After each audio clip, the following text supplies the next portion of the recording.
गिबि गिबियावनो बयनिसिमबो आंनि खुलुमनायखौ बावहरग्रोनाय थाबाय।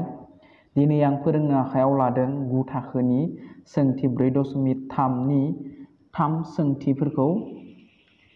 दिनैनि भिडिअखौ जागायनायनि सिगाङावनो नोंथांमोना जुदि आंनि चेनेलाव दासो गोदानब्ला आंनि चेनेलखौ साबस्क्राइब खालामनानै ला, लोगोसे खाथियाव थानाय बेल आइकनखौबो थुनानै ला, जाहाथे आंनि गोदान भिडिअ आपल'ड होनायखौ नोंथांमोना बयनिबो सिगाङावनो नुनो मोननाय बादियै। बिदिबा थौदो फरायसाफोर, दिनैनि भिडिअखौ जों जागायनोसै। 3नि सेयाव दङ जोंहा जुदि 3,4 बिन्दोआ 3y = ax + 7 समानथायनि बो सावगारिनि सायाव थायो, a नि मानखौ दिहुन होननानै बुंदों। दा जोंनिया बिन्दो होननानै बुङोब्ला मानो जों समानथाय होननानै बुङोब्ला बा बो सावगारि होननानै बुङोब्ला माबायदि आखिनाय जायोमोन, माबेखौ बिन्दो होननानै जों बुंनाय जायोमोन, बेखौ जोङो 1 आरो 2 सोंथिफ्राव जों मोनबोखाबाय। जायफ्रा 1 आरो 2खौ दासिम नायाखै, आंनि सिगांनि भिडिअ नायबानो जाबाय। दा जोङो बिन्दो होननानै बुङोब्ला जों माबायदिखौ बिन्दो होननानै बुंनाय जायो, आं जास्ट नोंसोरनो नैथिंगालै एसे खिन्थिनानै होनोसै आङो माबायदि जायो। हमना ला नैबे दोंसे हांखो आरो नैबेबो दोंसे हांखो, मा नैबे x हांखो, नैबे x' होनना बुङो, नैबे x आरो नैबे x', नैबे y आरो नैबे y'। जों नैबेखौ x गुदि हांखो होननानै मिथियो, नैबेखौ y गुदि हांखो होननानै मिथियो। दा जोंनिया बिन्दो होननानै बुङोब्ला जों दानिया नैबादि हांखोफ्राव जोङो बोनो गोनां जायो। 1, 2, 3, 4 लाबाय जों 1, 2, 3, 4। बेनिफ्राय मोनसेया माथे y थायो, 1, 2, 3, 4 y खौबो जों 4 लासै लाबाय। दानिया जों नायनोसै बिन्दो होनबाथाय माबायदि बिन्दो जाहैयो। मोनसे बिन्दो जानांगौबा जोंनिया x आरो y मोननैनि मान थाथारनांगोन जोंनिया। अब्ला नै साबायदि थानाय माने, नै बाक्सुआव थानाय माने, ब्रेकेट सिङाव थानाय माने माखौ बुजायोनो, नै गिबिनिया x खौ बुजायो, बेयो x नि मानखौ बुजायो, नैबे मानि मानखौ बुजायो, y नि मानखौ बुजायो। अब्ला x आ बेसेबां दं जोंनिया 1, 2, 3, x आ 3 लासे थांनानै y आ बेसेबां जादों 4 होनबा जों y आ गोजौथिंसो होनबा 1, 2, 3, 4, y आ 4, x आ 3, अब्ला जोंनिया बिन्दोआ बहा जागोन, नैयाव। जों बेखौनो मोनसे बिन्दो होननानै बुजि मोनो। बिदिब्ला जों बिन्दो मोनसे जानांगौब्ला मानि मान मोनखो जोङो, x नि मान मोनबाय आरो मोनसेया मानि मान, y नि मान। अब्ला जों बिन्दो मोनसेयाव x आरो y थावनि बिसानफोर थायो होननानै बुंनो हायो। अब्लानो थावनि बिसानफोरा x आरो y, माने थावनि बिसानफोरा 3 आरो 4 दङ बेयाव। ब्ला जों बे x आरो y नि मानखौ जों नै समानथायाव फज'नानैनो जों दानिया मानि मान दिहुनगोन, a नि मान दिहुनगोन। बिदिब्ला नायदो, बेयाव एबा होनाय दं होननानैबो लिरनो हायो जोङो। बेयाव x समान बेसेबां 3, अब्ला y आ बेसेबां जागोन, y समान 4 दङ जोङो। ओमफ्राय समानथाय होखानाय दङ। समानथाया माबायदि, 3y = ax + 7 बिदि दङ जोंहा समानथाया। अब्ला जों बेयाव x आरो y नि मान मोनबाय। माबायदि मोनदों, जों बिन्दोनि मान हिसाबै मोनबाय जोङो। बिन्दो मोनसे x नि मान y नि मान थायो नालाय, ओंखायनो x नि मान आरो y नि मान मोनबाय। दानिया जोङो x आरो y नि मानखौ नैयाव फज'नोसै आरो। बेखायनो समानथाया बेबायदिमोन नालाय, अब्ला x नि मानखौ फज'नोसै। y समान बेसेबां, 4 = a सानजाब, x नि माना बेसेबां 3 दाजाब 7 जाबाय। x नि मानफोरखौ फज'बाय। दानिया सानजाबनानैखौ सानजाब, 3 जों 4 जों सानजाबबा 12 समान a जों 3 जों सानजाबबा 3a दाजाब 7 जाबाय। बेनिफ्राय a नि मान दिहुननांगौ नालाय बेखौ जों आगसिजों लाबोनोसै। 3a + 7 = नैबे 12। जायगाखौ मोननैखौबो सोलायखादो नालाय, जोंनिया सिनफोरा सोलाया, बेनिखायनो जेब्ला जों नैनिफ्रायसो बिथिं लांगोन, मोनसे लांगोन, बेबायदि लांबाथाय जोंनियासो अब्लासो सोलायगोन। जों जेब्ला खेबसेयावनो गासैखौबो लाबोजोबखानाय जायोब्ला, अब्लानिया जोंनिया माने सिनफ्रा सोलाया, बिदिनो थायो। दानिया जों a नि मान दिहुननांगौ, a खौ आगसिजों लाखिबाय, आगदा जों 12 दंखायो। 7 खौ 4 जों हरबाय, मा जागोन, अब्लानिया +7 मोन, -7 जाहैबाय जोंना। दानिया 3a = 12 निफ्राय 7 थांबा बेसेबां, 5 मोनो जोंनिया, 5 थालाङो। अब्ला एखौ दिहुननांगौ, एखौ लाखिबाय, ए समान गाहायाव फैबाय 3 सायाव मा थाबाय 5 थाबाय। जेब्ला सोमोन्दोआ सानजोबथाय जाना थायो अब्ला बे समानसिन बारनानै थाङोबा बोखावखोन्दो जाहैयो। अब्ला जों मानि मान दिहुननो होदोंमोन? ए नि मान दिहुननो होदों। अब्ला ए नि मानखौ बेसेबां मोनखो? 3 बाहागोनि 5 मोनबाय। बेखायनो दिहुननो गोनां ए नि माना 3 बाहागोनि 5 बास जोब्बाय। अब्ला जोंहा समानथाइनिफ्राय बेबादि जुदि ए नि मान बा बि नि मान बा एक्स नि मान बा के नि मान दिहुन होनबाथाय जोङो नैबादि बिन्दो होनाय थायोब्ला बिन्दोफोरनि मानफोरखौ फज'नानै दिहुनब्लानो जाबाय। अब्ला जों 1 नाम्बारा जोब्बाय। बिदिनो जों 2 नाम्बारखौबो बेबायदिनो बानायगोन। 2 नाम्बाराव दङ जोंहा जुदि पि, 4 बिन्दोआ 4x + y = 6 बोसावगारिनि सायाव थायो अब्ला पि नि मान दिहुन। अब्ला जोंखौ मा दिहुननो होदो? पि नि मान दिहुननो होदो। बेयाव बिन्दोआ मा मा? मोनसेया पि, मोनसेया 4। अब्ला जोङो एक्स नि माना पि होनना मिथिबाय, वाइ नि माना मा होनना मिथिबाय? 4 होनना मिथिबाय। अब्ला जों दहायनि बादिनो लिरदो। बेयाव x = p, y = बेसेबां? 4। बेखायनो समानथाया मा जोंहा? 4x + y = 6। दानिया जों x नि मान आरो y नि मानखौ फज'दो गावबा गाव। 4 सानजाब x नि माना मा? p प्लास y नि माना बेसेबां? 4 = 6। दानिया सानजाबनानैखौ सानजाबना ला। सानजाबा बेसेबां जायो? 4 सानजाब p, 4p + 4 = 6। दानिया मा खालाम जोङो? 4p खौ लाखिबाय समान 4 खौ इथिं हरबा मा जागोन? -4 इमप्लाइस p खौ लाखिबाय आं 4 खौ डाइरेक्ट बेजों हरबा मा जागोन? बोखावखोन्दो जाहैगोन। 6 निफ्राय 4 थांबा बेसेबां? 2। दानिया जोङो 2 खौ फिसा महराव लांनो हायो। अब्ला लांनो हायोबा फिसा महराव लां। 2 जों 1 बार, 2 जों नैबे 2 बार। अब्ला मा थाखो जोंनिया? बेखायनो p = बेसेबां थाखो? 1/2 थाबाय। अब्ला बेनिखायनो दिहुननो गोनां p नि माना मा जागोन? 1/2 जागोन। 2 नाम्बाराबो बेयावनो जोब्बाय। 3 नाम्बाराव दङ जोंहा जुदि 2y = ax - 4 समानथायनि बोसावगारिया 1,2 बिन्दोनि गेजेरजों थाङो अब्ला ए नि मान दिहुन। दानिया मा खालामलायनो होदो? नै मोनसे समानथायनिफ्राय ए नि मान दिहुननो होदो। बेयाव बिन्दो मोनसे होनाय दङ। अब्ला बिन्दोनिफ्राय जों x आरो y नि मानखौ मोनो। अब्ला जों ए नि मानखौ दिहुननो गोरलै जालायसिगोन। अब्ला बिदिब्ला थौदो जों सिगाङाव बानायनाय बादिनो बेखौ बानायबानो जाबाय। बेयाव मा दङ? बेयाव मा होनाय दङ जोंनिया? x नि मान दङ। x = बेसेबां? 1। x = 1, y = बेसेबां? 2।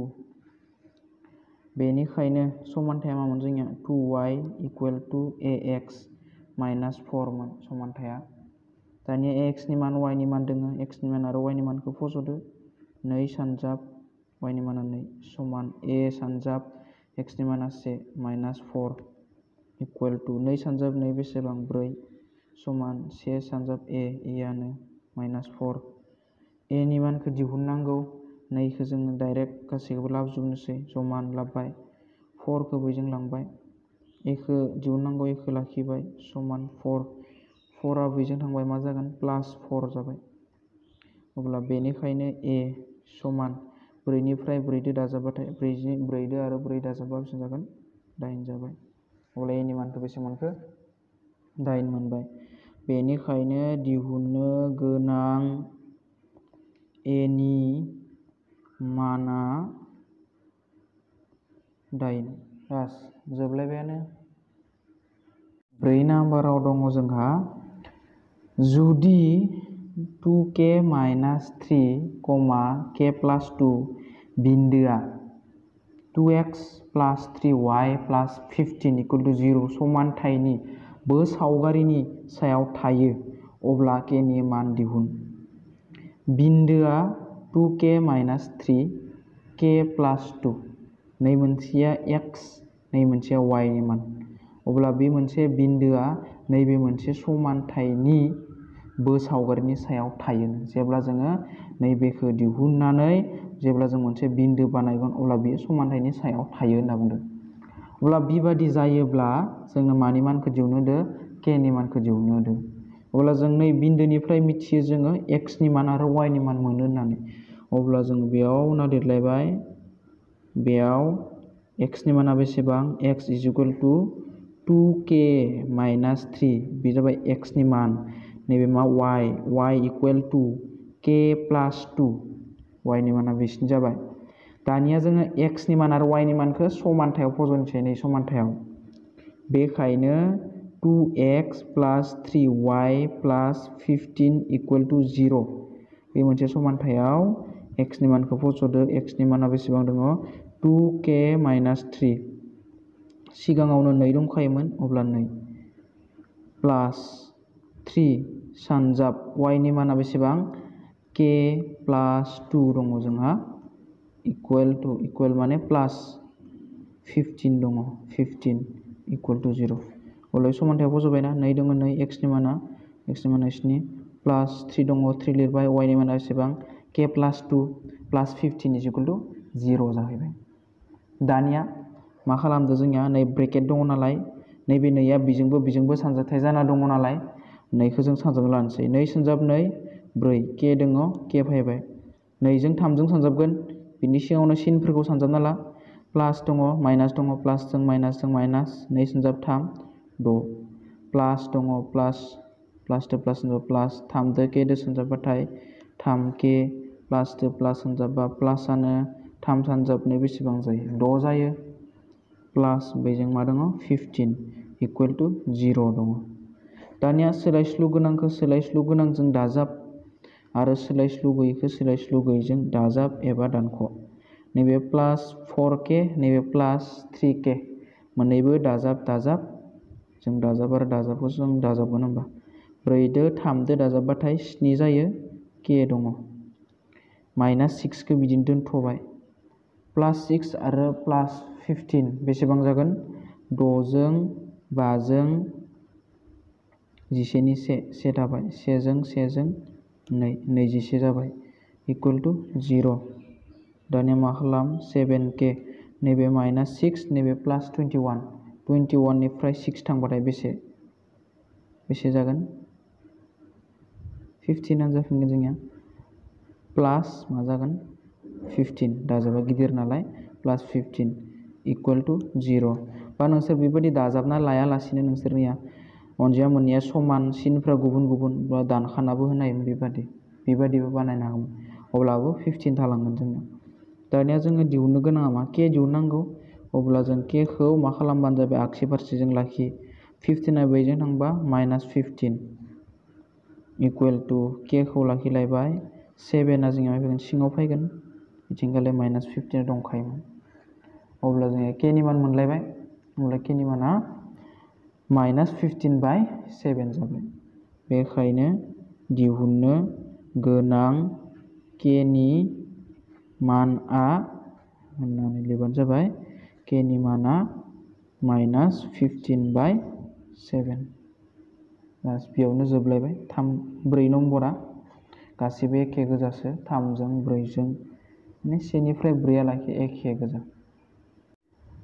5 नम्बराव दङ 1,-2 बिन्दोआ 3x - 2y = 7 समानथायनि बो सावगारिनि सायाव दंना आनजाद खालाम। दा नैबे मोनसे समानथाया बो सावगारिनि सायाव दंना गैया बेखौ मा खालामनो होदो आनजाद खालामनो होदों जोंखौ। दा जेब्ला जोंखौ बेबादि आनजाद खालामनो होयोब्ला नैबे समानथायनि बो सावगारिनि सायाव दंना गैया होननानै जुदि मिथिनोब्ला नैबे मोनसे समानथाय जादों न' समानथाय माने मानो समानथाय होनदों नैखौ गेजेराव मानो समानथाय होदों सिना समानथाय होनायनि ओंथियानो जाबाय मा आगसिजों थानाय जायखिजाया जि बिदाब दङ बा राशि दङ बै राशिफोरा बा अनजिमाफोरा आगदाजों थानाय बिदाब बा राशिफोरजों बा अनजिमाफोरजों समान। बेजों 7 दङब्ला बेजोंबो जोङो एक्सनि मान वाइनि मानफोरखौ फज'नानै 7 मोननांगोन, अब्लासो बेयो मोनसे समानथाय जागोन, अब्लासो जों गेजेराव समान होनो हागोन। दा बिदिब्ला जों मा खालामनो, बिन्दोनि मान दङ जोंनिया, एक्सनि मान दङ, बिन्दो दङ माने एक्सनि मान दङ, वाइनि मान दङ। अब्ला जों बि एक्सनि मान आरो वाइनि मानफोरखौ नैयाव फज'नानै समानथायाव फज'नानै बै समानथाय मोननैया समान नंगौना नङा नायगोन जों। जेब्ला समान जागोन अब्लासो बो सावगारिनि सायाव दङ जागोन बे। जेब्ला आगसि फारसेया आगदा फारसेजों समान जानाय नङा अब्ला बियो मायाव गैया, बो सावगारिनि सायाव गैया। बिदिब्ला नायदो, जों दहाय जेरै बानायदोंमोन बेबायदिनो बानायदोंसै जोङो। बेयाव मा दङ, बेयाव एक्स इकुवेल टु बेसेबां दङ, 1, वाइ इकुवेल टु बेसेबां दङ, -2 दङ। बेखायनो समानथाय मामोन, 3x - 2y इकुवेल टु 7। आगसि फारसे जों लाना नायनोसै, लेफ्ट हेन्ड साइड आगसि फारसेजों मा दङ, 3x - 2y दङ समान 3x नि माना बेसेबां, 1 - 2 y नि माना बेसेबां, -2। दानिया मा खालामदो, 3 दो 7 दो सानजाब, 3 जाबाय, माइनासजों माइनास प्लास 2 सानजाब 2, 4। मा खालामबाय जोङो, 3 दो 4 दो दाजाबनो हाबाय, 3 जों 4 दाजाबो बेसेबां, 7। अब्ला आगदाजों मा दङमोन, 7 आनो दङ, अब्ला राइट हेन्ड साइड समान जादो। बेखायनो left hand side equal to right hand side, माने जिहेतु लेफ्ट हेन्ड साइडआ राइट हेन्ड साइडजों समान, माने आगसि फारसे आगदा फारसेजों समान, अब्ला बेनिखायनो जों मा लिरनो हायो, जोंनो बिन्दो होनाय दंमोन ना, मा बिन्दो, 1, 2 बिन्दोआ 1,2 बिन्दोआ 3x - 2y इकुवेल टु 7 समानथायनि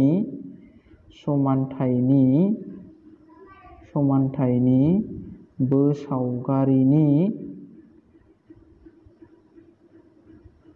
सावगारिनि सायाव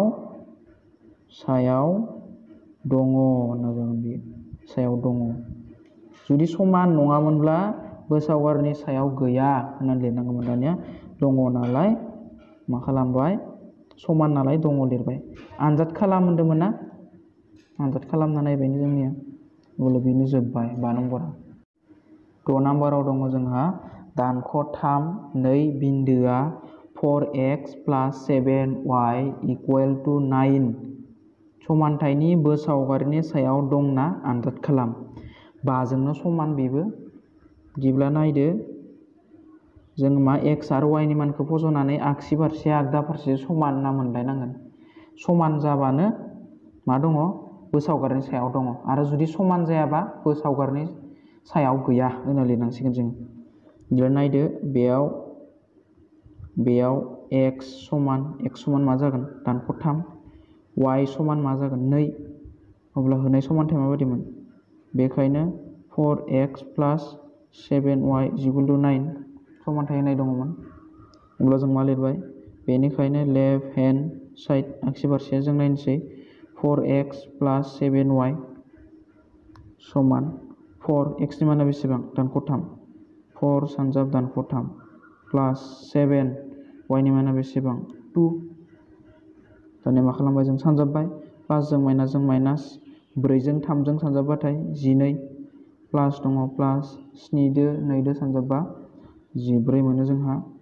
दानिया मा खालाम, प्लास 14 - 12, 14 निफ्राय 12 थांबा बेसेबां थायो जोंनिया, 2 थायो।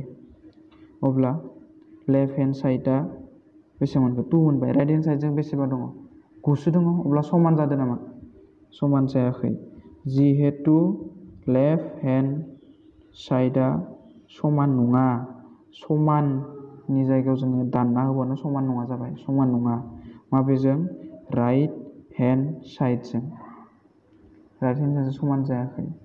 अब्ला बेनिखायनो माबे बिन्दोआ, दानख' 3, नै बिन्दोआ माबे समान्थायाव 4x + 7y = 9 समान्थायनि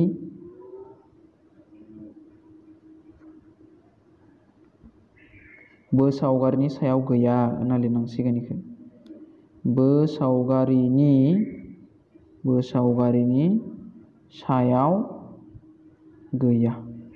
मानो गैया होनना लिरखो? जिहेतु समान्थायानो समान जायाखै। जेब्ला जोङो बिन्दो दानख'थाम आरो दानख'थाम आरो 2खौ फज'योब्ला जोंनिया नै समान्थाय मोननैया समान जाया। अब्ला बेनिखायनो नै मोनसे बिन्दोआ बै मोनसे समान्थायनि सावगारिनि सायाव गैया। बुजिबाय? 7 नाम्बाराव दङ जोंहा मा रादायाव ax + by + c = 0 महरनि समान्थायनि सावगारिया गुदि बिन्दोनि गेजेरजों थांगोन। गुदि बिन्दोनि गेजेरजों थांगोन होननाय लोगो जों जुदि सावगारियाव नायोबाथाय जोंनिया सावगारिया माबायदि महरनि जागौमोन? नैबायदि महर जागौमोन। अब्ला बियो जोंनिया मा खालामगोन? गुदि बिन्दोनि गेजेरजों, माने नैबे गुदि बिन्दो जोंनिया नैबे गुदि बिन्दो नंगौ नङा? बे गुदि बिन्दोनि गेजेरजों थांगोन मोनसे हांखोआ। बेखौ बुंनाय जादों। अब्ला जोङो मोनसे बाथ्रा मिथिगौ, नै गुदि बिन्दोनि जोङो थावनि बिसान मिथिगौ। गुदि बिन्दोनि थावनि बिसाना मा? लाथिख'। अब्ला जों बेनि मान मिथिगौ।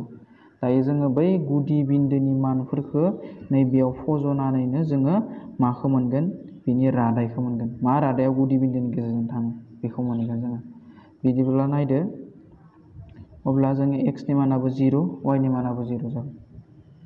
जों मिथिगौ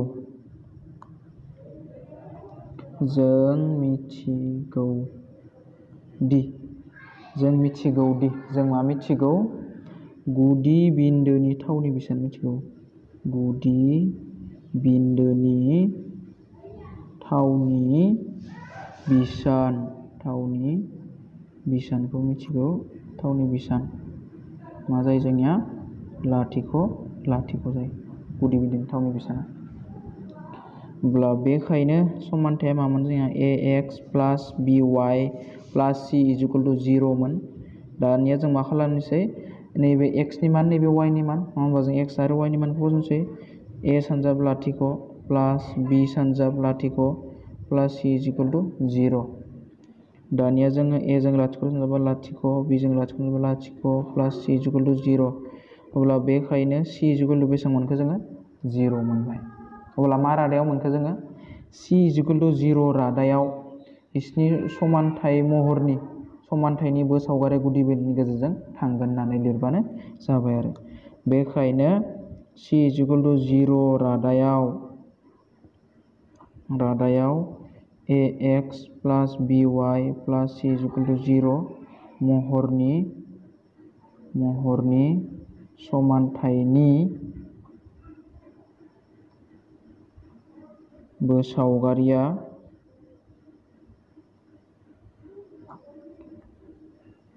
गुदि बिन्दोनि गेजेरजों थांगोन।